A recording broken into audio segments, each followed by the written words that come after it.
Bueno, vamos a empezar con la presentación. Es delegado de la Escuela de Salamanca y la Ciencia Económica. Esto lo vimos con un video que presentó José Horta de Soto para recordar a los escolásticos, y también usamos las referencias de Francisco Pérez de Antón, que es muy conocido en la Francisco Marroquín por sus obras como La cooperación social. Entonces, aquí tenemos unas frases, como pueden ver. Diego de Covarrubias decía que las cosas valen por la estimación que se les dan los hombres, aunque dicha estimación sea disparatada. Y lo mismo dice Luis de Molina: el valor no es una propiedad de los bienes, sino un reflejo de los usos que las personas encuentran en ellos. Aquí claramente podemos ver la teoría subjetiva del valor, que era lo que hemos visto en la clase pasada, pero parece ser que los siguientes economistas más famosos, que normalmente son reconocidos como los padres de la economía, como Adam Smith y David Ricardo, pues ignoraron estas ideas y desarrollaron en sí la teoría objetiva del valor, que era esas de la teoría del trabajo, que el valor dependía del trabajo, del número de horas que se trabajaba por un bien. Y de cierta manera, Huerta de Soto explica que esto luego se desarrolló para más economistas, y hasta Karl Marx tuvo inspiración para desarrollar su teoría de la explotación, que, pues, como sabemos, ayudó como un alimento ideológico a todos los genocidios y graves conflictos y guerras del último siglo. Hay otra frase que también dice: los que miden el justo precio de las cosas según el trabajo, costas y peligros del que trata o hace la mercancía yerran mucho, porque el justo precio nace de la abundancia o falta de mercadería, de mercaderes y dinero, y no de las costas, trabajos y peligros. Luego también Huerta de Soto habla de otro de los virus que introduce Adam Smith, y obviamente sabemos que Adam Smith fue buenísimo, pero él critica esta obsesión por estudiar un fantasmagórico mundo de equilibrio, donde todo tenía que estar en equilibrio, y de hecho sus estudios a largo plazo era de enfocarse al equilibrio, ¿verdad? Entonces aquí es lo que dice, que cuando intentan hacer la ingeniería social, de intentar cuadrar todo, que todo sea perfecto, pero Juan de Lugo y Quiroga decía: pretium istum mathematicum licet soli Deo. Esto dice que el precio depende de tan inmensa cantidad de circunstancias que solo Dios puede conocerlo. Y también Huerta de Soto dice que están estos modelos que se llaman Dynamic Stochastic General Equilibrium Models, el modelo de la Reserva Federal y el modelo del Fondo Monetario Internacional. Y de hecho, Alan Greenspan, en su libro El mapa y el territorio, dice que no entiende por qué pasó la gran recesión, pero Juan de Salas lo ha dicho: quas exacta y comprendere ponderare des est non hominum, que dice que, que solo Dios puede comprender exactamente la información, el ser humano no puede comprenderlo. Y aquí está el gran error de estos grandes economistas y que están manejando la Fed, que están intentando controlar el mercado y haciendo modelos perfectos que no pueden predecir las recesiones ni controlar el mercado, ¿verdad? También otro aspecto que lo habíamos mencionado anteriormente fue con Martín de Azpilicueta. Como él había observado cómo la llegada de los metales preciosos en el descubrimiento de América iban a crear inflación, y de hecho Martín de Azpilicueta desarrolló esta teoría cuantitativa del dinero hace siglos. Y esto es un problema porque vemos cómo actualmente y durante estos siglos la gente no puede controlar la oferta monetaria. De hecho, en aquel tiempo la oferta monetaria se duplicó en un siglo, pero actualmente, o bueno, después de la recesión, se está incrementando de 7 a 14% la masa monetaria, lo cual diría que la masa monetaria se puede duplicar cada 7 años, que es algo increíble. O sea, parece ser que la llegada de metales a América fue como un juego de niños en comparación de lo que estaban haciendo actualmente hace unos años.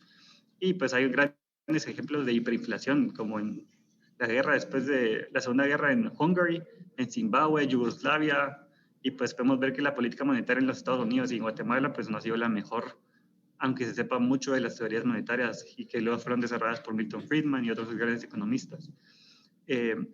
Otro gran aspecto que muchos no saben, y esto sería de gran orgullo, como dice Huerta de Soto, es que de hecho Thomas Jefferson inspiró a los fundadores de la patria de Estados Unidos para leer la historia de España de Juan Mariana. Y esto ayudó mucho para la Constitución y para otras creaciones de Estados Unidos, porque aquí cuenta cómo el hombre estaba escapando de la tiranía desde el lado del vista de como de libertad, ¿verdad? Contra los tiranos. Entonces esto ayudó bastante para Estados Unidos. Luego tenemos unas frases de Francisco Pérez Dantón. No sé si alguien me quisiera ayudar leyéndolas. Los pensadores de baja escolástica española habían descrito en forma casi acabada la teoría del valor subjetivo, la teoría de la utilidad marginal, la teoría de los precios, las leyes de la oferta y la demanda, la teoría del legado de la escuela de Salamanca, el dinero, el fenómeno de la inflación y el mecanismo de intercambio. Y como dice Juan Pablo, de alguna manera lo ignoraron, obviamente no completamente, pero sí empezaron a desarrollar como que la teoría objetiva del valor, pero tenemos que recordar que no eran los únicos economistas en esa época que lo están haciendo, entre comillas, mal, porque si hicieron la lectura ayer de Turgot, él también habla de la teoría subjetiva del valor, habla de los intereses, de los precios y de muchos aspectos que para ese momento fueron muy avanzados y no recibieron tanto reconocimiento y obviamente tiene una gran influencia de la escuela de Salamanca y otras personas. Y también la segunda frase que dice de estos autores afirma, se puede decir que han sido los fundadores de la economía científica y una parte considerable de la economía de finales del siglo ¿qué sería esto? 19.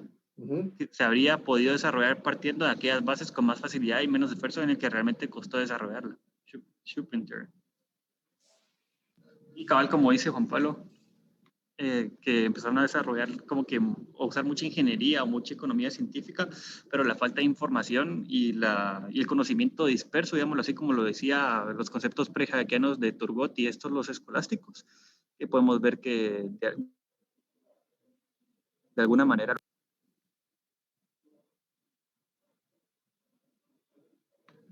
Aquí hay otra frase que me encantó. Dice, a los maestros salmantinos, sin embargo, corresponde el mérito de haber encendido las primeras luces de unos principios que hoy constituyen los pilares de la civilización occidental.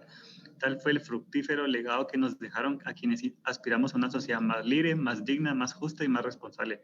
Para ellos como para otros hombres que al igual que Hayek creyeron en la dignidad del hombre como supremo paradigma moral, vaya este modesto homenaje a su esfuerzo y memoria. Entonces aquí miramos la gran influencia de la Escuela Salamanca, que grandes economistas hasta el día de hoy reconocen. Ok, ¿de quién es esa cita, perdón? De Francisco Pérez Dantón también. Ok, buenísimo.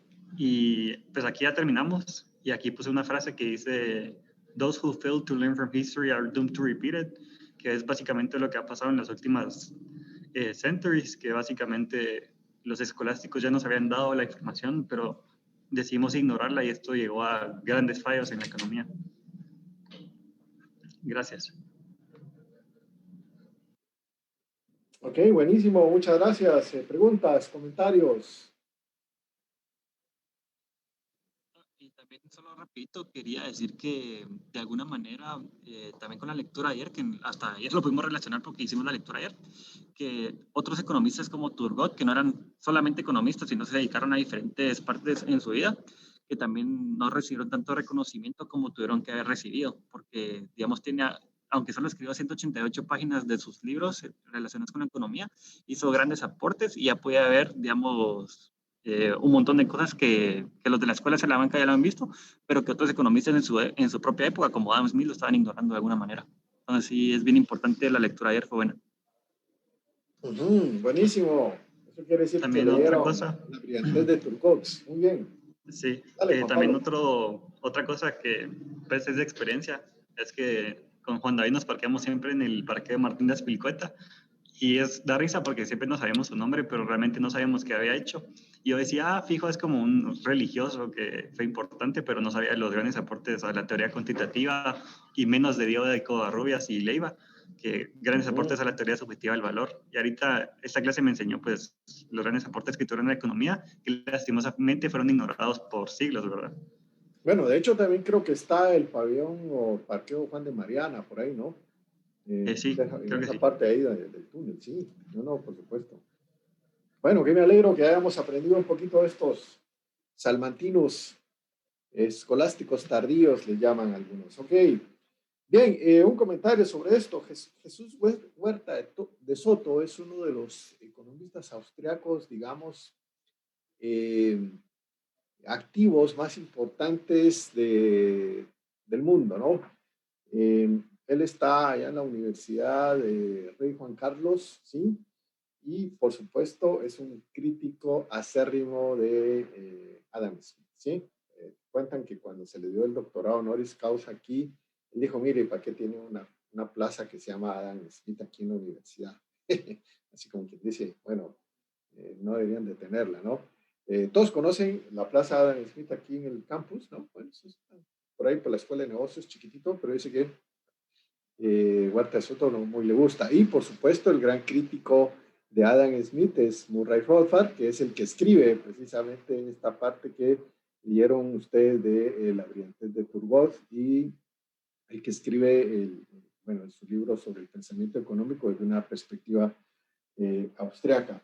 Sí, por supuesto, para muchos el gran error de los clásicos, que vamos a platicar un poquito el jueves, fue definitivamente el hecho de que ignoraron todo lo que se había escrito previo a ellos, ¿sí?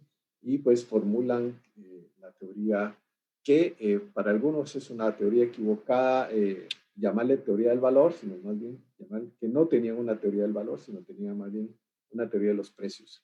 Ok, buenísimo, muchas gracias. Me pareció muy interesante y por supuesto el complemento fantástico. Bien, nos toca entonces Gracias. seguir con nuestra, buenísimo, muchas de veras. Nos toca entonces seguir con nuestra historia del pensamiento económico. Ya vimos que estaban los salmantinos, más o menos 1600 y pico, termina la época de ellos, pero también en esa época cuando el Imperio Español y la forma de pensar en el hemisferio occidental empieza a cambiar, ¿sí? Es decir, empieza a generarse toda una serie de reformas, primero en la forma en que la gente pensaba, ¿sí? Y segundo, obviamente empiezan de alguna forma a haber algunas reformas políticas y económicas que, digamos, cambian la contextura de los países en general. Derivado de todo esto viene lo que se considera la época mercantilista, ¿sí? Que para muchos es, digamos, el cambio que realmente empieza a dar origen a lo que después fue la revolución industrial y, por supuesto, lo que después ya marca el despegue del capitalismo a nivel, por lo menos en los países occidentales. Pero derivado de de este pensamiento mercantilista, que digamos que tenía la idea de que para hacer grande al país, ¿sí? Digamos, el país o la nación empieza a hacerse, digamos, la idea de que ya no somos una ciudadita, sino somos un país que tenemos una serie de cualidades y de cosas muy parecidas, y de ahí nace precisamente los nacionalismos. Eh, y empiezan como a surgir teorías sobre cómo hacer más rico al país, ¿sí? Y una de ellas es obviamente el atesoramiento de metales preciosos para aumentar la tesorería, ¿sí? Nacional y, digamos, hacer más rico. ¿Cuál es el tema acá? Bueno, el comercio internacional empieza a fluir y la idea de que exportar es bueno e importar es malo, ¿sí? Y hay que recordar y tener en mente acá que cuando se importaba, lo que se pagaba era metálico, ¿sí? Ahora no eran, digamos, aunque ya existían, digamos, los documentos de intercambio, pero básicamente lo que se hacía es, bueno, si yo le compraba, yo le pagaba, ¿sí? Y si, digamos, yo exportaba, entonces, obviamente, lo que se recibía era metálico. Entonces, ese balance de la balanza comercial, ¿sí? Positivo o negativo. Positivo cuando las exportaciones son mayores que las importaciones y negativo cuando las importaciones son mayores que las exportaciones, ustedes sabrán mejor. Entonces se consideraba que era ventajoso tener una balanza comercial positiva que una balanza comercial negativa. De ahí sale el pensamiento mercantilista, pero también el pensamiento mercantilista tenía que ver con las regulaciones que se daban en la sociedad. Y aquí tenemos dos representantes importantes del mercantilismo. Uno es Thomas Moon, que digamos fue, digamos, célebre por su dirección de la famosa Compañía de las Indias Orientales, y el otro es el francés Jean-Baptiste Colbert, que, digamos, fue el director económico de Luis XIV, el famoso rey Sol en Francia, y que, digamos, dirigía todas las operaciones del, digamos, del rey, y él autorizaba y decía cómo se tenía que hacer tal cosa, tenía una serie de reglas para hacer todo esto, así que no sé si al fin mandaron el listado, no lo tengo yo, de las personas que van a exponer sobre estos dos autores, y vamos a, digamos, por el orden, diríamos que vamos a hablar primero de Mr. Thomas Moon y luego de Monsieur Jean-Baptiste Colbert. ¿Les parece? A ver, vamos a ver, pues, aquí podemos hablar de estos dos señores. Ahora comparto el listado, Fernando. Gracias. A Tomás Moon lo teníamos nosotros. Ok, Sara. Bien.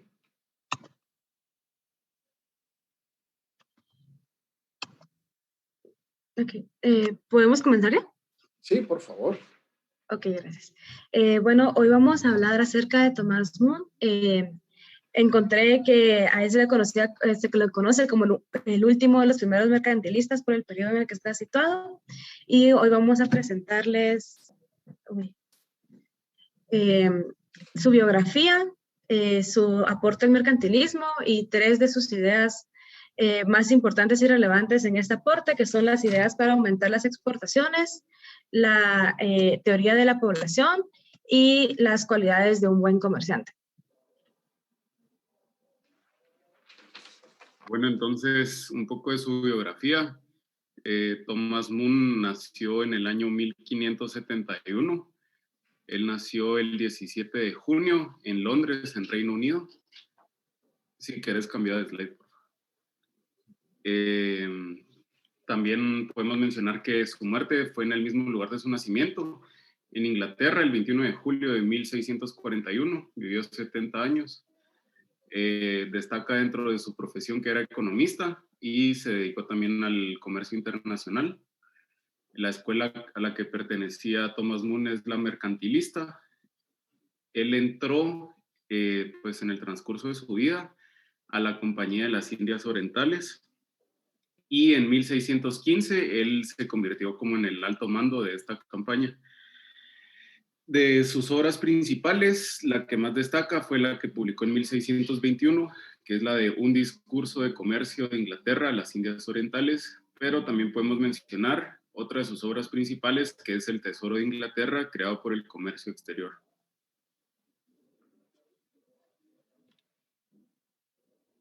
Muy buena foto esa. Bueno, como mi compañero mencionó, esa es otra de las obras más importantes de Thomas Moon, y yo les voy a comentar sobre el mercantilismo y pues por parte de Thomas Moon, sus aportes. Primero, el mercantilismo es un sistema político y económico basado en la idea de que los países son más ricos y prósperos mientras más metales preciosos pueden acumular. El mercantilismo y sus ideas se desarrollaron en Europa entre el siglo XVI y el siglo XVIII, y entre sus pilares fundamentales se encontraba la creencia de que los países querían mantener posiciones relevantes en el contexto internacional y desarrollar su poder. Para eso debían acumular riquezas, y principalmente la forma en ese tiempo era el oro y metales preciosos. Moon describe en esta obra, y bueno, entre sus principales ideas, que el comerciante es reconocido por su papel en el comercio exterior como un administrador del patrimonio del reino. También que el aumento en la circulación de dinero en un país aumenta a su vez el costo de los productos, lo cual se refleja posteriormente en una disminución de la demanda de los mismos. Otra de sus reflexiones es que para motivar la riqueza del país apunta a que los comerciantes que negocien en el exterior no deben traer dinero percibido para gastar en su país de origen, sino que una mayor ganancia se puede lograr si ese dinero se gasta en productos de otro país para ser vendidos en Inglaterra o ser exportados. Y bueno, hay que destacar que esos pensamientos eran en el contexto de la época, que era una víspera más o menos de la Revolución Industrial. Y bueno, para concluir sus ideas en 4 simples conclusiones. Primero, dijo que utilizar todos los recursos disponibles es esencial, no seguir tendencias o al menos seguir solo las nacionales. exportar a través de nuestros propios medios, y si es demasiado caro para comprar localmente, entonces la gente va a comprar en otro lugar.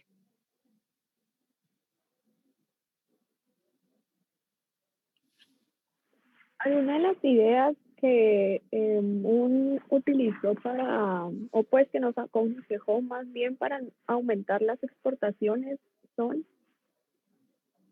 poniendo a las tierras ociosas en producción para que éstas incrementen el número y la calidad de los productos que se van a exportar, a disminuir las importaciones, principalmente a la reducción del consumo excesivo de bienes provenientes del resto del mundo. También nos dice que no solo se debe exportar los sobrantes de la producción nacional, sino que también tomar las necesidades de los países extranjeros. Que el país exportador utilice sus propias naves. Con eso se va a ahorrar mucho los gastos de seguro y flete. También nos dice que el país exportador debe tener una política de consumo frugal en el gasto tanto privado como público, y que se debe permitir la producción de las manufacturas con materias primas extranjeras.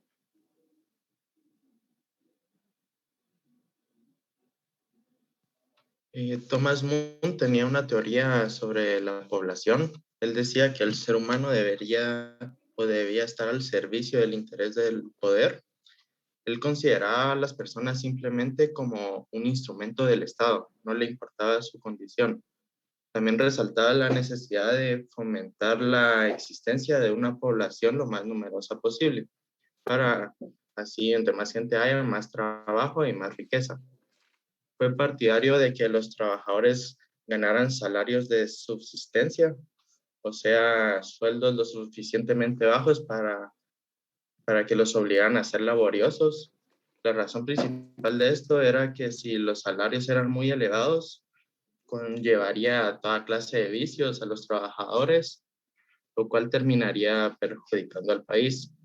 Por eso es que Thomas Moon quería reprimir en Inglaterra la vanidad y la ociosidad de los trabajadores, ya que para él eran dos obstáculos que retrasaban el nacimiento de manufacturas y que a la larga disminuía la riqueza de la nación.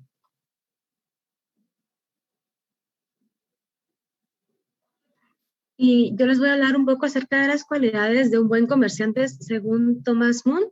Él escribió 12 cualidades en total, pero de primero vamos a aprender un poco acerca del contexto de por qué estas cualidades son tan importantes y por qué las estamos mencionando. A finales del año 1600 se fundó la East Indian Company, que es una de las primeras compañías por acciones, de la que él sería, por así decirlo, un ejecutivo posteriormente.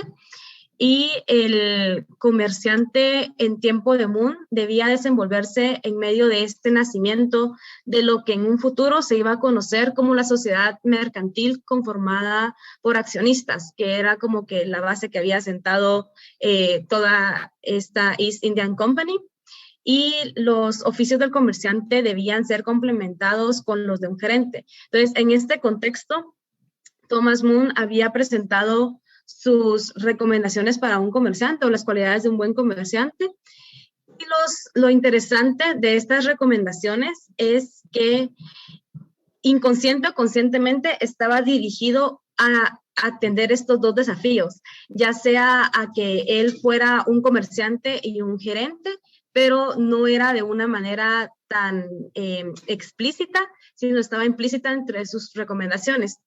Y el ser comerciante y gerente, acá podemos ver algunas de las recomendaciones que él tenía, pero tal vez, pues él tenía 12 recomendaciones, acá puse 3 y me voy a enfocar en esta, que me pareció bastante interesante, donde dice: debes saber qué diferentes productos abundan en cada país y de qué mercancías carezcan y cómo y por quién son provistos por ellos. Y esto me pareció interesante porque acá lo enlazan perfectamente con conceptos que tenemos en la actualidad, y por eso es que podemos ver que sus ideas todavía prevalecen. Pues aquí dice, en otras palabras, se proponía la realización de lo que hoy se conoce como estudios de mercados foráneos y análisis de los competidores, que son ideas que todavía son importantes y que prevalecen en la actualidad y que él sugirió en el pasado.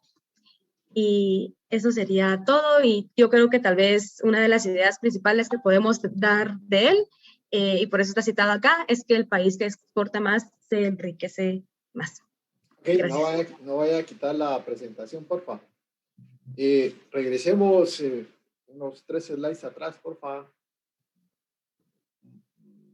Ok, ahí.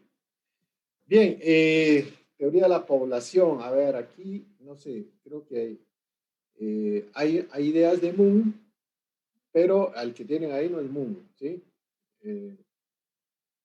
¿Alguien me puede decir quién es él?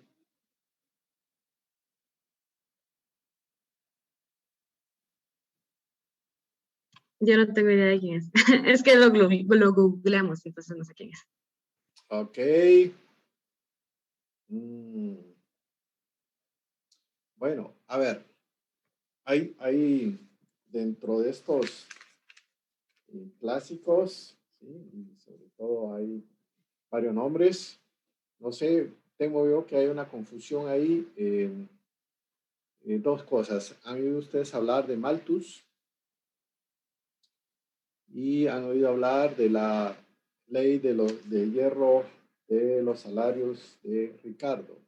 El que tienen ahí es David Ricardo, ¿no? David Ricardo hablaba precisamente de los salarios de subsistencia y que, digamos, en general, los trabajadores deberían de ganar solo para reponer sus energías y, por supuesto, para reponer, poder reproducirse, ¿no? Y, digamos, Malthus en sus primeros escritos hablaba que obviamente la población se reproducía, digamos, en una función geométrica, mientras que la producción de alimentos era en una función aritmética y por lo tanto, eventualmente eso iba a causar crisis. No sé si alguien, cuando ustedes investigaron, digamos, hay una relación entre Moon, que eso lo haya dicho Moon y que luego posteriormente lo haya dicho Ricardo. Pregunta para ustedes. Pero, Fernando, el de la foto es Malthus. Ah, ok, ¿viste? ¿Quién habla, Héctor? Sí. Sí, me parece a Ricardo, ¿no? Malthus era ¿cómo se llama? Clérigo, ¿no? Creo que. Bien, ¿qué más? A ver, entonces, por favor, el grupo, cuénteme, ¿de dónde sacaron esto? ¿Cuál era la pregunta? Perdón. Es si, digamos, como estamos hablando de Thomas Moon, si hay una relación de Thomas Moon con Malthus y Ricardo, ¿sí? Ahorita me acaba de aclarar, Héctor, que él es Malthus. Pues no les sabría decir exactamente porque yo sí creí que él era Muno, o sea, sí se parecen demasiado, pero no investigué a Malthus ni a Ricardo, no sé si tienen alguna, no sé, similaridad. Ujú. Ok, sí, digamos, la teoría de la población, del aumento de la población geométrico contra, digamos, los aumentos de alimentación, de alimentos, que es aritmético, iba a causar, digamos, un problema dentro de una asignación, digamos, de alimentación de los trabajadores. O sea, la población crece más que la producción, ¿no? Y la otra era precisamente la ley de los salarios de hierro de Ricardo, que dice que, o decía, por lo menos, que los trabajadores deberían de ganar un salario que les permitiría subsistir, es decir, solo reponer sus energías diarias y poder reproducirse, ¿no? Entonces, habrá que ver perfectamente este tema de la teoría de la población. Sí, Ahí le mandé en el chat de dónde ajá, sacamos esta información. ok, No sé, para buenísimo. verificar. Ujú. Porfa, verifíquenla bien y tal vez el próximo jueves nos aclaran bien esto, ¿no? Sí, les queda de tarea, ¿no? Ok, poderlo aclarar bien. Buenísimo. La otra es, por supuesto, el tema de la Compañía de las Indias Orientales, que como les dije ya marca, digamos, una diferencia porque el comercio internacional empieza digamos, a acelerarse, a incrementarse y por supuesto está la idea todavía de que el país que exporta más de lo que importa es realmente el país que gana más, ¿no? Y que es más próspero. en términos generales, las políticas del mismo Donald Trump, algunas políticas de los Estados Unidos, de los chinos, siguen siendo de alguna manera de corte mercantilista, ¿sí? Por supuesto, de una manera librepensadora, creemos que como de repente lo van a hablar hoy, el comercio libre entre naciones, independientemente de quién importa más o quién exporta más, ahí se acuerdan que no son las naciones las que importan o que exportan, sino son las personas. Realmente ese sí es mucho más beneficioso para las personas. Entre las políticas que nos mencionó Sara, está, digamos, el consumo frugal, ¿no? Es decir, ellos decían, bueno, si no lo tenemos, pues entonces tenemos que acostumbrarnos a vivir sin él, ¿no? Es decir, eso es frugalidad. Pero en términos generales, la apertura del comercio hace que la gente viva en términos, digamos, materiales mejor que una política de política de comercio exterior cerrada, ¿ok? Entonces nos vamos con el otro famoso mercantilista, Jean-Baptiste Colbert. A ver, porque de ahí nos va a salir algo con Turgot, ¿no? Pero primero iremos a Colbert.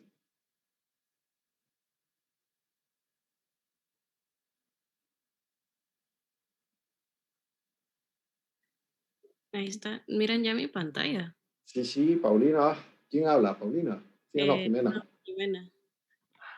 Bueno, entonces, buenos días. Nosotros vamos a presentar a J.B. Colbert.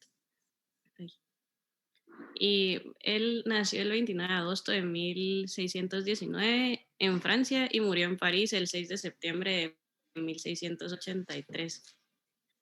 Él fue de los principales ministros del rey Luis XVI de Francia y obtuvo el cargo de controlador general de finanzas. Fue secretario de Estado de Manson du Roy, que era un régimen en Francia, y también fue secretario de Estado de la Marina. Inspiró y promovió la política económica intervencionista y mercantilista que se conoce como el colbertismo, que más adelante lo vamos a explicar. Promovió también el desarrollo del comercio y la industria nacionales mediante la creación de monopolios, fábricas estatales y las reales. Y también algo importante es que creó el Código Negro, que trataba la administración de los esclavos en las colonias de Francia.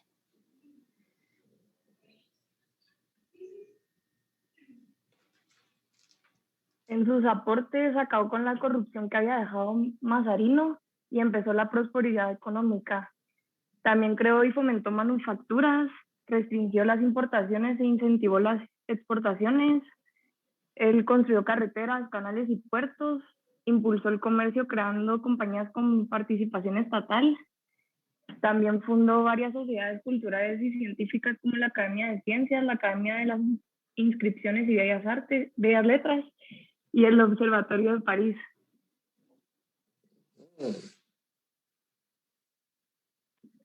También reconstruyó el comercio y la industria según los principios del mercantilismo y logró la abundancia comercial aumentando el recaudo de los impuestos para poder pagar la deuda del Estado. Colbert también se encargó de las finanzas del Estado, donde redactó un memorando sobre la corrupción del superintendente de finanzas Nicolas Fouquet, en el cual también pues afirmaba que menos de la mitad de los impuestos recaudados llegaban hasta el rey. También logró un fortalecimiento de la economía francesa durante el reinado de Luis XIV, la reforma de los palacios reales, entre los que se destacan como el Palacio de Versalles. Además también de que por medio de sus políticas implementadas, pues Francia logró acumular una gran riqueza con la cual se construyeron importantes instituciones como el Instituto de Francia, el Hospital de los Inválidos, entre otros hospitales, la creación de la Biblioteca Nacional en el Palacio Real de París, también construcción de espacios públicos como la Plaza de Vendôme y Plaza de la Concordia, el edificio de la Escuela Militar de Francia y también la restauración, como antes había mencionado, del Palacio de Versalles. La riqueza que logró Francia durante esta época pues es visible incluso hoy en día con sus famosos palacios, bibliotecas, museos y academias. También pues unió el mar Mediterráneo con el océano Atlántico a través del canal de Languedoc y logró que el rey pues creara una Secretaría de Estado para la Marina, de la cual él fue el primer encargado y construyó una flota de guerra de más de 250 barcos. Con esa construcción de la flota naval, Colbert buscó pues, proteger las rutas del comercio francesas de las amenazas.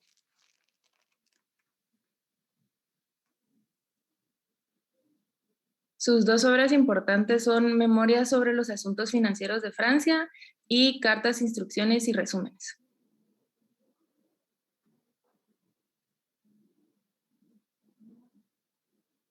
Él llegó a crear su propia variante del mercantilismo, la cual la llamó el colbertismo, que se basaba en la idea de que la riqueza de un país se mide en cuántos metales preciosos acumula, y en donde se negaban las importaciones y aumentaba el consumo interno y la venta de productos locales. Él decía que para acumular más oro tenía que vender más bienes al extranjero de los que compraba, y también hubo un aumento en la recaudación de impuestos para poder ayudar al Estado a financiar sus gastos y promover el crecimiento de las industrias del país. Y como forma de política pública también sirvió como medio de transición entre el feudalismo medieval y el capitalismo contemporáneo, al impulsar el comercio y la necesidad de aumentar la riqueza nacional por medio de la investigación científica y protección de las manufacturas nacionales. Bueno, como en el legado se puede tomar en cuenta el colbertismo, que ya se habló anteriormente, y básicamente también era porque antes se creía que la economía era un juego que sumaba cero y que se tenía que, si un país se hacía rico, era a costa de otro. Entonces, por eso es que se intentaba tener una balanza comercial positiva. Ya dichos como el Instituto de Francia, el Hospital de los Inválidos, la Biblioteca Nacional, la Plaza Vendôme, y entre otros son grandes lugares que pues se puede tener una marca de Colbert por el mismo tema que él fue el que impulsó la economía en ese momento. Después del colbertismo fue reemplazado por el fisiocratismo en el siglo XVIII y luego surgió el neocolbertismo que pues intentaba retomar ciertas ideas y políticas del colbertismo por parte de Charles de Gaulle, que él fue el general y el presidente en esa época, que se intentó inspirar otra vez de Colbert para volver a recuperar a Francia después de la Guerra Mundial. Y pues un dato curioso es que en la serie de Versailles pues aparece un personaje el personaje de Colbert por varios episodios, y eso como que quiere decir que sí fue relevante bastante para la historia de Francia. Interesante, ¿no? Gracias, Fausto. A ver, no se vayan, solo tráiganme, creo que la segunda o tercera, por ahí. ¿Ya terminamos o todavía falta? Sí, ahí está. Ok. Otra. Aquí, porfa, hay que corregir eso, ¿no? Él realmente es ministro de Finanzas de Luis XIV, ¿sí? Y por ahí al principio pusieron Luis XVI, creo yo. Sí, Ponemos una para atrás. Ponemos una para atrás, ¿sí? Hay que corregir eso, ¿no? A Luis XVI le quitaron la cabeza, ¿no? Porque es realmente el rey que intenta escapar en 1789, años después le quitan la cabeza, y cuando se instaura la república, ¿no? Bien, entonces, ¿cuál es el tema de los mercantilistas, no? Es precisamente el hecho de que generan, digamos, aunque digamos es un paso más para hacia, digamos, el capitalismo, es una economía de privilegios, ¿sí? Sigue siendo una economía de privilegios. Y el hecho de que existan privilegios también, digamos, se presta a que no era parejo con todo el mundo, ¿no? Es decir, todavía Luis XIV es un gran representante del absolutismo francés. ¿Qué quiere decir esto? Que básicamente él era el Estado, él decía todo lo que se hacía, y ¿quién era su gran consejero? Pues Colbert. Entonces, por supuesto, hay avances, pero era una economía bastante fincada en privilegios, ¿sí? Es decir, solo le daban el chance, digamos, a los aristócratas no pagaban impuestos, ¿sí? Y, por supuesto, el fuerte del sostenimiento del Estado caía sobre los comerciantes y los industriales, que hasta en ese momento empezaban a despegar. ¿Y quién autorizaba todo eso? obviamente, el entramado de burocracia que tenía Colbert. Entonces, obviamente, mejora un poco la situación, pero da paso a unos pensadores, ¿sí? A los que posteriormente, y quizá, digamos, en un término muy limitado, y que algunos se encierran dentro del tema de los fisiócratas, ¿sí? Pues vienen estos pensadores que todavía, digamos, nacen dentro del término de la monarquía, y muchos, digamos, nacen, digamos, con ciertos privilegios, pero que también empiezan a pensar, digamos, cuáles eran los temas, ¿sí? Cuáles eran realmente los problemas, ¿sí? Por supuesto, tenemos a Cantillon, que es francés, vive en Inglaterra, se muda a París y por ahí parece que lo mató el cocinero, ¿no? O el mayordomo. Y por supuesto, Quesnay y Mirabeau, que forman esa cuestión que llaman los fisiócratas. De hecho, Quesnay era un médico, ¿sí? Que empieza a estudiar sobre temas de economía, pero que era una suerte como de secta, ¿no? Que tenían ciertas cosas, quizá eran como medio masones, no sé, realmente cómo los define ahí Rothbard, y que, digamos, junto con ellos, digamos, ligan un poco a Turgot, que realmente no pertenecía a esta sociedad fisiócrata, pero que en términos generales tratan de hacer un análisis, digamos, científico de la ciencia. Así que pasemos con los primeros franceses, ¿sí? A ver, ¿quién nos quiere hablar de los ya de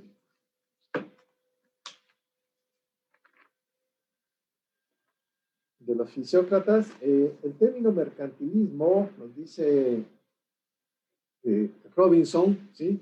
Es acuñado por el mismo Mirabeau, que es digamos, el gran secretario de Quesnay, ¿sí? Pero que en términos generales, para muchos, que es, digamos, solo un tema de acumular de tesoros, ¿sí? Es, digamos, realmente el principio de la transformación de la sociedad hacia lo que después, digamos, fue el gran salto del capitalismo. Así que, si quieren, partimos un poco del mismo Quesnay o Cantillon. ¿Quién quiere hablar de los franceses? ¿Cómo quedamos con la lista?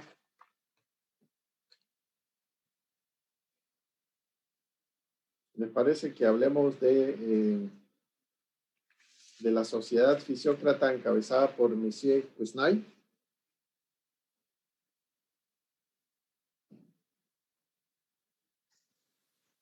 A Quesnay nadie lo eligió, creo yo, Fernando. Ah, ninguno.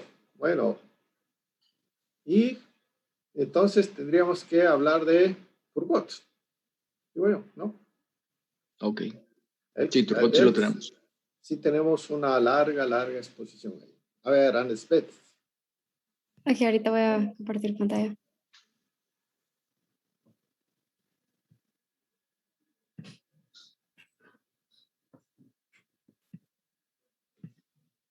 No sé si pueden ver ya en mi pantalla. Ya se ve. Sí, por supuesto. Ok. Solo voy a, creo que estaba en la otra slide. Solo voy a regresar hasta el principio. Ahí está.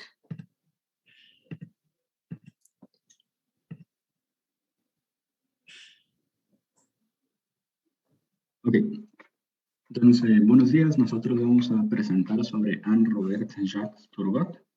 Y solo antes de empezar, queremos resaltar que llenamos los slides de mucha más información para aquellas personas que quieren utilizar estas presentaciones para estudiar. Buenísimo, gracias. Entonces, primero tenemos una de las citas de Jacques Turgot que encontramos que viene de su obra más influencial, que vamos a hablar un poco más adelante, que es Reflexiones sobre la formación y distribución de la riqueza. Y esta cita dice, "Every soil does not produce every material. Y a pesar de ser una cita relativamente simple y corta, realmente creo que refleja varios de los pensamientos que desarrolla Turgot en esta obra, especialmente algunos temas como la especialización, la importancia de mercados bajo un formato más laissez-faire, y la importancia de cooperación como individuos que forman parte de una sociedad más extensa. ¿Sientes aire?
Bueno, un poco acerca de su vida.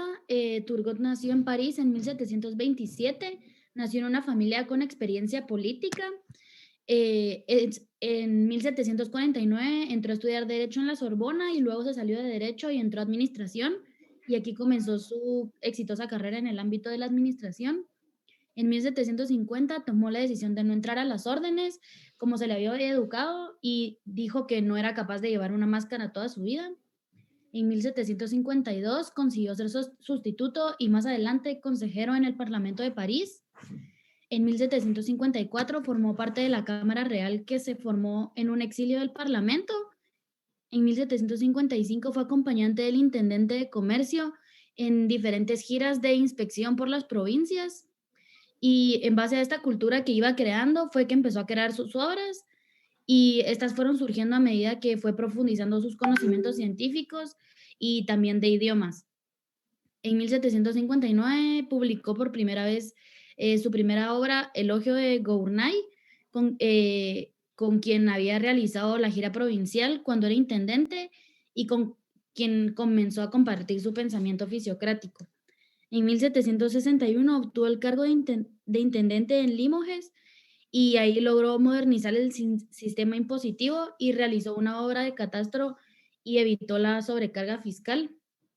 En 1774 se le nombró ministro de Hacienda y auditor general del nuevo monarca Luis XVI, y él ahí se entregó a la misión de la organización administrativa y también del fortalecimiento del crédito público. En 1776 presentó los 6 decretos de Turgot al Consejo del Rey, y él aquí buscaba eliminar los privilegios y que los 3 estados contribuyeran al pago de los impuestos, y en base a estos decretos que presentó, se le eliminó de su cargo, y luego en 1781 falleció en París también. Bueno, entonces ahora vamos a hablar un poco de su obra y lo que hizo durante su vida. Pues él es más conocido por ser el cofundador de la fisiocracia, que la fisiocracia es una escuela de pensamiento económico del siglo XVIII que también fue fundada por Quesnay, pero no lo vamos a ver a él hoy, creo. Básicamente ellos creían que las leyes humanas debían estar en armonía con las leyes de la naturaleza, y su doctrina queda más o menos resumida en la expresión, que probablemente pronuncie mal, laissez-faire o laissez-faire, que es como la versión en francés de la frase let it be, que en español sería como déjalo ser o déjalo pasar. Y básicamente esto refiere a una completa libertad en la economía, libre mercado, libre manufactura, bajos o nulos impuestos, libre mercado laboral.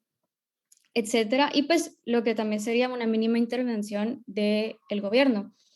Ellos creían que todas las riquezas provenían de la tierra, que la actividad agrícola era como que el germen de la economía en general y que de hecho las actividades agrícolas eran como que superiores a otro tipo de actividades porque el producto que podemos obtener de una actividad agrícola normalmente puede llegar a ser mayor a la cantidad de insumo que le metemos. Entonces surge así un excedente económico. Lo particular de esto es que Adam Smith, el mismo Adam Smith, digamos, fue uno de los críticos de la fisiocracia y respondió a esto, aunque hay que aclarar que Smith sí creía en muchas de las doctrinas expuestas por los fisiócratas, y de hecho él mismo reconocía que la agricultura sí era la más productiva de las ocupaciones, pero él creía que el calificativo de las clases mercantiles y artesanales como estériles o improductivas estaba erróneo, que en cualquier caso serían menos productivas, no improductivas. Y él como que prueba esto diciendo que, digamos, incluso la clase social más baja produce lo suficiente para el autoconsumo y por lo menos el capital que produce lo mantiene y lo emplea. Entonces esto como que prueba que no son improductivas, solo son menos productivas. Después vamos a hablar de lo que sería su obra más conocida o su obra más importante, la cual es Reflexiones sobre la información y distribución de la riqueza. Esta obra es un tratado de 101 secciones, entonces solo vamos a mencionar como que los temas más importantes o que resaltan en esta obra. Primero, importancia de la desigualdad de la tierra entre las personas. Básicamente, perdón por el ruido, básicamente que es necesaria o es importante la desigualdad entre la tierra, porque si tú tienes mucha tierra, tienes más de lo que necesitas. Entonces tú vas a sobreproducir y eso va a generar excedente económico y es algo que puedes vender. Aparte de que va a crear un exceso de trabajadores y eso permite el empleo y los salarios. Él fue de las primeras personas en dividir la sociedad de acuerdo a en intentar dividir la sociedad de acuerdo a su función económica. Hizo varias divisiones, pero entre esas como que las principales es dividir la sociedad en dos clases. El productivo, los cultivadores y las personas que trabajan lo agrícola, y el estipendio, que son los artesanos. Básicamente, la clase productiva proporciona a la sociedad los alimentos y la materia prima que necesita para sostenerse, y los artesanos se dedican a hacer bienes y, digamos, cosas más útiles para la sociedad, y mediante vender estos bienes es que ellos obtienen su sustancia. El comercio nace del deseo de las personas por bienes que no pueden producir por sí mismos. Esto lo hemos visto con otros economistas y es que básicamente el intercambio y el comercio nacen de que no podemos producir todo nosotros, pero el valor de un bien en términos de otro bien puede diferir de una persona a otra. Entonces esto nos lleva al otro punto, que es que el dinero ayuda a estandarizar las transacciones para que sean, digamos, justas. Pero él resalta dos propiedades que tiene que tener el dinero, que es poder utilizarse como medida y representación de valor. Finalmente, él habla sobre la acumulación del capital, habla de algunas funciones, que es como pues, materia prima, métodos de producción y digamos cosas aparte de también prestarla.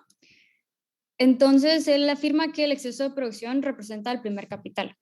Y finalmente, él habla de los prestamistas y de que él considera que no es como injusto tratar de controlar la tasa de interés por parte de reglas o del gobierno, porque son las mismas personas las que están prestando capital que les pertenece. Entonces, ellos deberían poder tener una opción sobre cuál es el interés que le van a poner. Y por lo tanto, la oferta y la demanda y sus leyes por sí solas son las que pueden y deben controlar la tasa de interés a lo mejor.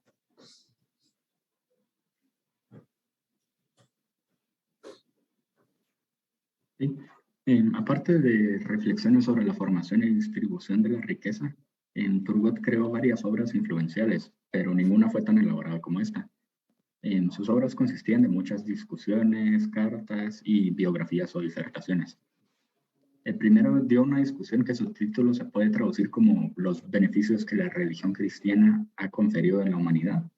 Y esta discusión, que fue dada en latín, fue creada en soporte de la religión cristiana debido a que fue educado como teólogo.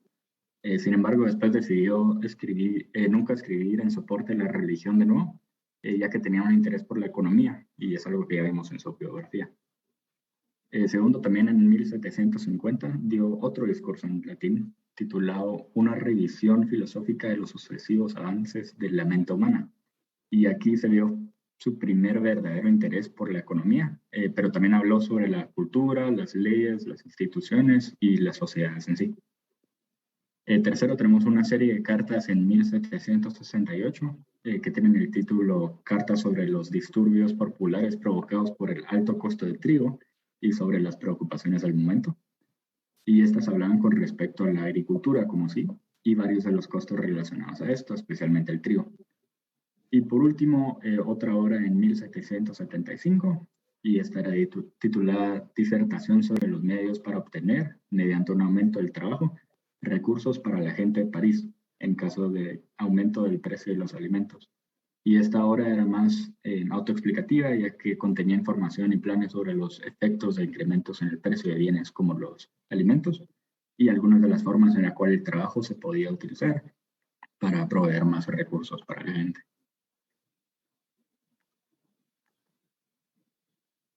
Siguiente slide. Bueno, les hablaré acerca del legado de este autor. Primero, los aportes de este autor son numerosos. Entre los más notorios son estos. Es acreditado ser el primero en reconocer la ley de utilidad marginal decreciente. Esto se debe a que tenía un contexto muy marcado en la agricultura, y él se dio cuenta que, pues, al duplicar los recursos, no necesariamente se duplica la utilidad, que siempre se va disminuyendo, incluso llega un momento donde la utilidad se vuelve negativa. También es acreditado una de las primeras personas en formular una idea completa del progreso, en uno de los libros que ya mencionó mi compañero Ian, Cuadro filosófico de los progresos sucesivos del espíritu humano. Ahí se encuentra mucho la idea de progreso. Muchos de estos economistas de la época estaban muy interesados en la idea del progreso porque es una idea muy económica. También en uno de sus libros él llega a crear una teoría de interés. También dice que el progreso abarca todo. Abarca las ciencias, las artes, la ley, las instituciones, la economía, la sociedad. No abarca solamente una cosa como se solía pensar. También propone una teoría que en francés es impôt unique, que básicamente es que solo el producto neto de la tierra debería pagar impuestos, que antes se pagaba acerca de todo el producto, no solo el producto neto. Y como siempre, en estos autores apoyaban fuertemente la libertad de comercio en la industria. Y no solo eso, sino que también lo hacía desde su alto puesto en el gobierno de Luis XVI. También él era fisiócrata, ¿verdad? Entonces, él buscaba avanzar las ideas del liberalismo económico desde lo que él era, que era fisiócrata, que decía de que era la primera escuela científica de la economía. Era evidence-based reformas económicas. Siguiente, por favor. Y esos aportes sirvieron mucho de inspiración para futuros autores, entre algunos es Rothbard y Adam Smith. Rothbard dijo de que Turgot es uno de los mejores economistas que ha vivido, y la influencia no tanto de Turgot, sino que la escuela al que él pertenecía, que eran los fisiócratas, tuvieron mucha influencia en en Adam Smith y luego en su libro de La riqueza de las naciones. Los fisiócratas creían que sostenían, mejor dicho, que la agricultura era la fuente de toda la riqueza y que para aumentar la riqueza se necesitaba un libre mercado. Esto después son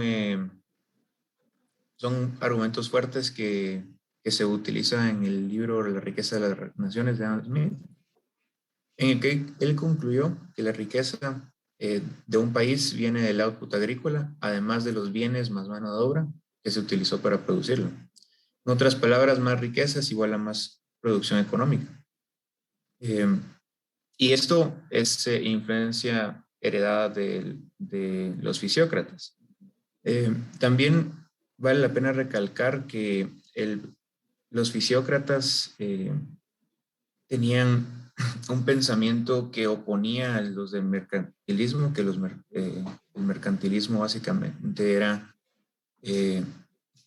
un set de ideas que pensaba de que la riqueza era fixed, era finita, no, que la mejor forma de mantenerla era poniéndola en una bodega, el famoso hoarding de la riqueza en un país, y que todo tenía que tener tariffs en los productos de otros países, cuando en realidad todas estas ideas se oponen al mercantilismo, diciendo que en realidad es el output agrícola y no son las reservas de oro o plata que un país pueda poseer. Muy bien. Y siguiente. Gracias. Thank you very much. A ver, solo regresemos una par ahí sobre el legado, creo que es, o la obra. A ver, vamos, una más para atrás. Esta, sí, esa. Donde está ley de utilidad marginal. Antes, esa, sí. Bueno, parece que el tema de la ley de la utilidad marginal decreciente no fue tanto lo que habla Turgot, más bien habla obviamente de la teoría subjetiva del valor, pero pareciera que, digamos, ¿quién fue el que habló sobre su experiencia en la agricultura? Más bien él se da cuenta de la ley de rendimientos decrecientes, ¿no? Es decir, más tirada al tema de la producción que al tema de la valoración. No sé si estoy bien o me puede alguien completar ahí. Sí, en la investigación que hicimos en internet, lo que decía era ley de utilidad marginal decreciente. Ok, bueno. Sí, pareciera más el tema de la ley de rendimiento, ¿no? Y que luego le pusieron el apellido de marginal decreciente. Buenísimo, muchas gracias. Por supuesto, acá una vez más está el estudio de Rothbard, ¿sí? Que dice, bueno, Turgot fue el gran brillante de los economistas franceses, ¿sí? Y realmente en la obra de Turgot está precisamente todo esto que vimos, la ley de rendimientos, ¿sí? La formación de capital y el tema de la preferencia temporal, que digamos, Rothbard dice, bueno, mire, lo que pasa es que esto lo toma también von Baber para generar toda su teoría del capital, pero que por ahí le va a dar un reconocimiento muy digamos, marginal a la obra del mismísimo Turgot. Y, por supuesto, quizá uno de los grandes temas con los fisiócratas era que ellos sostenían que el único, digamos, el único factor que era capaz de generar renta era la tierra, y que por eso, digamos, a la producción de la tierra, había que, digamos, ponerle un impuesto único que era, digamos, la gran propuesta de ellos. Por supuesto, eran unos librecambistas, ¿sí? Al contrario de Colbert y Moon, ¿sí? Ellos sí estaban a favor de que, digamos, se comerciara libremente sin ningún tipo de obstáculo o de barrera para ejercer el libre intercambio, y por ahí, bueno, venían ellos de la influencia de Richard Cantillon, ¿no? O Ricardo Cantillon, ¿sí? No sé si alguien tomó a Ricardo Cantillon.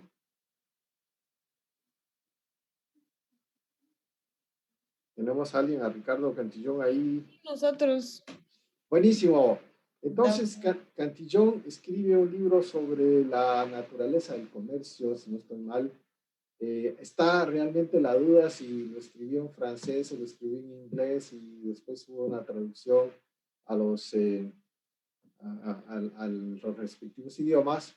Pero, digamos, una vez más, Rothbard entiende que, digamos, todos estos escritos de los franceses son conocidos, ¿sí? Aunque no admitido directamente por Adam Smith.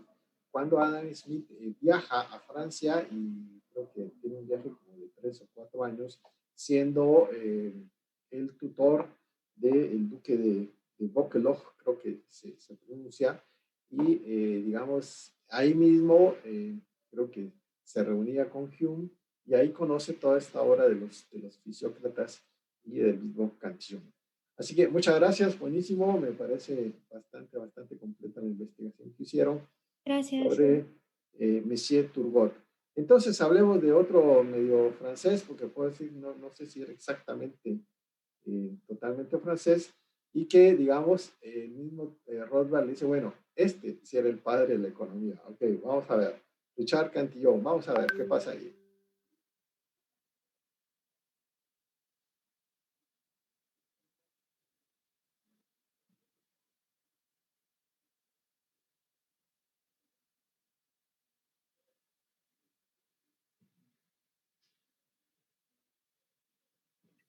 ¿Ya pueden ver mi pantalla? Sí, aquí estamos. Ah, gracias. Bueno, nosotros les vamos a hablar de Richard Cantillon, se dice llamar el padre de la economía moderna. Bueno, ¿quién fue Richard Cantillon? Él fue un economista, banquero y especulador. ¿Qué era un especulador? Para los que no lo tienen muy claro, yo tampoco lo tenía. Un especulador es una persona que compra bienes a un buen precio para luego venderlos más caros. Se estima que nació en 1680, en la década de 1680 en el condado de Kerry, en Irlanda. Digo se estima porque hay muy poca información acerca de dónde nació, y lo que se ha logrado obtener son estimaciones, no hay datos que comprueben mayor parte de su historia. A mediados del siglo XVIII se muda a Francia, donde se vuelve ciudadano francés. En 1711 es nombrado contador del Tesoro General Británico en España. Y aquí fue cuando él, siendo contador, obtuvo muchos conocimientos bancarios y contactos que luego le ayudarían a crear toda la fortuna que él tuvo. Luego de trabajar como contador del Tesoro General Británico, regresa a París y empieza a trabajar como banquero en un banco de su familia, que era de su primo. En 1716 se vuelve parte acreedor del banco gracias a James Bridge, que fue con una de las personas con quien él trabajó en España cuando fue contador. Y aquí es cuando él se le empieza a reconocer como un banquero, exitoso. En 1717, él supo prevenir la burbuja que causó la inflación de la compañía Mississippi. Esto fue a manos de James Bridge, y Richard Cantillon fue uno de los únicos que logró sacarle beneficio en lugar de verse damnificado por la inflación que se tuvo. Varios préstamos a clientes que él tenía les cobró una tasa de interés de hasta el 50%, que esto le ayudó para poder sostener toda la inflación que se estaba dando por la burbuja. En 1722 contrae matrimonio con Mary Mahon y tiene 2 hijos, pero uno de estos fallece. En 1730, él empieza a escribir su obra de ensayo sobre la naturaleza del comercio en general, que es una de sus obras más importantes e influyentes. Influyó mucho en la fisiocracia y en la economía clásica.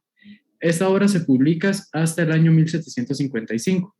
En 1734, él fallece, es asesinado por un cocinero, y un dato curioso es que el cocinero hasta incendió su propia casa para cubrir el asesinato. Ahora tenemos sus dos grandes obras, Essay on the Nature of Trade in General y Essay on the Economic Theory.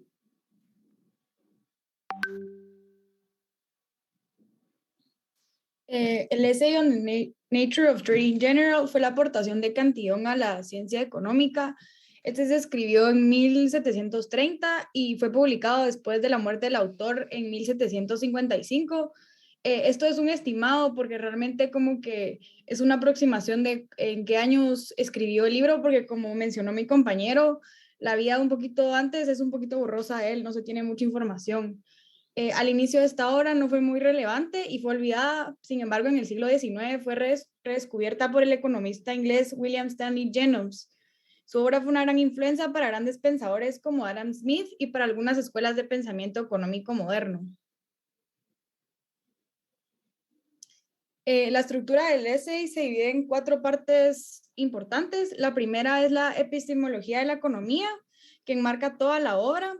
La segunda son las contribuciones a la microeconomía, donde se destaca su teoría del valor subjetivo y de la formación de los precios, y también ahí habla de su original teoría de la empresarialidad. La tercera son los aportes a la macroeconomía, donde muestra la teoría monetaria y los ciclos económicos. Y por último, ahí resalta su teoría del comercio internacional, donde muestra las falacias más importantes del mercantilismo. Esta es una de las frases que dijo en el ensayo sobre la naturaleza del comercio, en donde explica que el trabajo y las manualidades que requieran más tiempo de preparación y creatividad deberán ser necesariamente las mejores pagadas. No parece tan subjetivo, ¿no?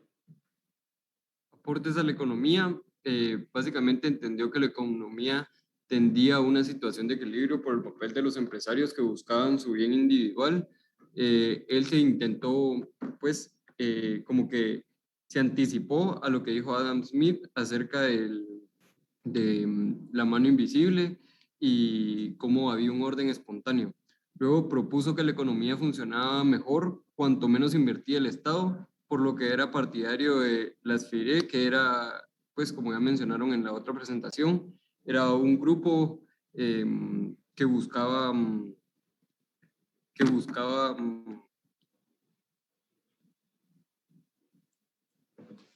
pues, evitar el intervencionismo. Y luego estableció que era impredecible una situación de seguridad jurídica en relación con los derechos de la propiedad, sin la cual el mercado no podía funcionar. Pues Cantillon fue el primer economista que afirmó que todo cambio en la oferta monetaria iba a distorsionar la estructura de una economía. Entonces, cuando un banco central inyectaba más dinero en la economía, su aumento resultaba en que los precios no se iban a producir uniformemente. Y pues él creía que el proceso de expansión monetaria suponía una transferencia en la riqueza.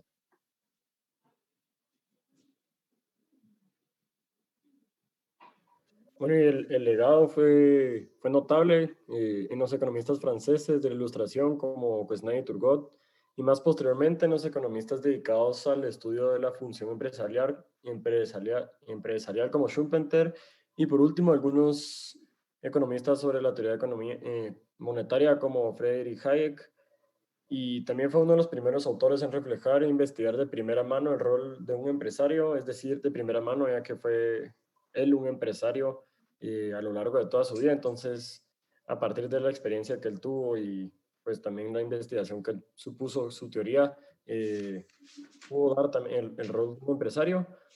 Y por último, uno de sus grandes legados en la economía fue el tema inflacionario en la macroeconomía, sobre todo entender que la inflación no afecta a los precios, a todos los precios al mismo tiempo. Buenísimo, buenísimo.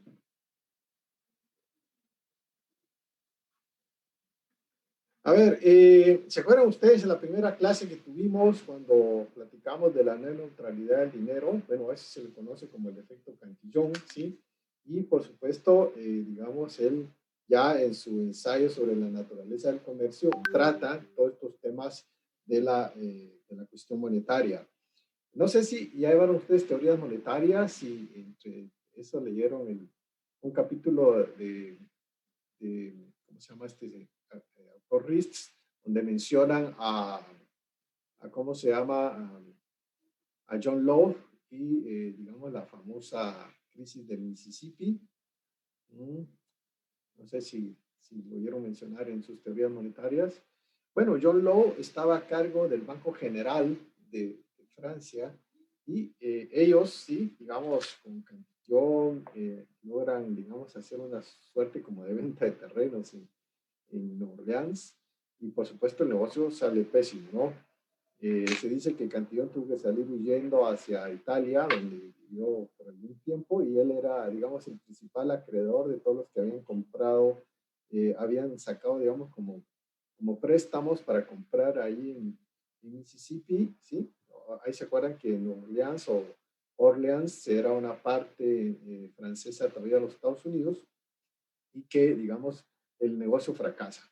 Y, digamos, al final, John Law también es perseguido, pero básicamente el principal acreedor de todas las deudas era Richard Cantillon, ¿sí? Y él, digamos, se vuelve realmente millonario con todo este tema de la crisis del Mississippi. Bueno, estamos en tiempo, ¿no? Sí, dale, David. Perdón, es que solo quería comentar de que sí era como usted estaba diciendo, ley de rendimientos marginales crecientes. Lo traducí mal del inglés que estaba leyendo el artículo. Buenísimo, muchas gracias. Gracias por la aclaración. Sí, la utilidad marginal decreciente, bueno, vamos a verlo con Visser un poquito, pero obviamente si regresamos a Cantillon, pues pareciera que, digamos, sus aportes son los que sientan la base, digamos, para la investigación económica moderna, ¿sí? Obviamente a él no se le reconoce como padre de la economía, sino que es, digamos, a partir de la publicación de La riqueza de las naciones en 1776, cuando, digamos, se toma, digamos, como un hito histórico el nacimiento de la teoría económica. Pero ya hemos visto, digamos, que todos estos franceses ya, digamos, tenían una seria reflexión, obviamente con sus temas, ¿sí? Y que obviamente, como eran considerados todavía realistas, entonces una vez que se genera la Revolución Francesa, entonces como que leerlos a ellos era como medio prohibido y era complicado sacar, digamos, las ideas de un realista en plena revolución. Bien, no sé si alguien se anima a hablar de Quesnay y de Mirabeau el próximo jueves, ¿sí? Y tendríamos ya para el jueves quienes tienen a los dos economistas franceses liberales, Jean-Baptiste Say y Éric Bastiat. Sí tenemos programados para ellos, ¿sí? Si alguien se anima a hablar de Quesnay, pues bienvenido. El día de hoy vamos a entregar, me parecieron muy buenas las tres intervenciones que tuvimos hoy, de Turgot y Richard Cantillon. Básicamente solo dos hablamos hoy, ¿no? Sí, tuvimos Colbert y Moon. Colbert y Moon, aquí vamos acá. Colbert, sí. Hablamos de los dos. Y falta también Bonot. Bonot de Condillac, ¿sí? Ok. Bueno, entonces, vamos a ver hoy.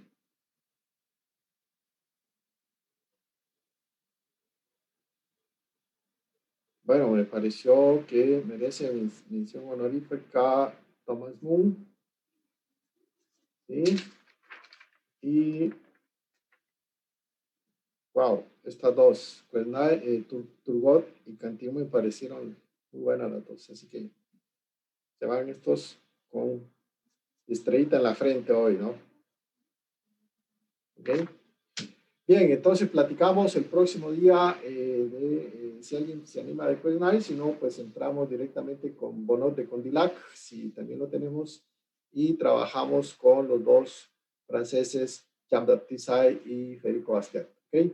Vamos a tener un quiz, ¿sí? De algunas de las cosas que hemos hablado. para el día jueves será nuestro primer quiz. Lo vamos a hacer en Socrative. Ok, chicos, muchas gracias. Gracias, felicidades. Gracias. Buenísimo, gracias. Gracias. Cuídense mucho.